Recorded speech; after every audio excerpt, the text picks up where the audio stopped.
ഇന്നാ അൻശഅനാഹുന്ന ഇൻശാഅ. സൂറത്തുൽ വാഖിഅയിലെ 35-ാമത്തെ ആയത്താണിത്. ഇവിടെ അവസാനത്തെ പദം ഇൻഷാ എന്ന ആ പദത്തിൽ പലരും ഇൻഷാ എന്ന് വഖഫ് ചെയ്യാറുണ്ട്. അത് ശരിയായ രൂപം അല്ല.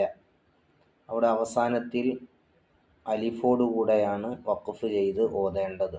ശരിയായ രൂപം ഇൻഷാ എന്ന് തന്നെ വരണം. ഇൻഷാ എന്ന് ആയിപ്പോകരുത്.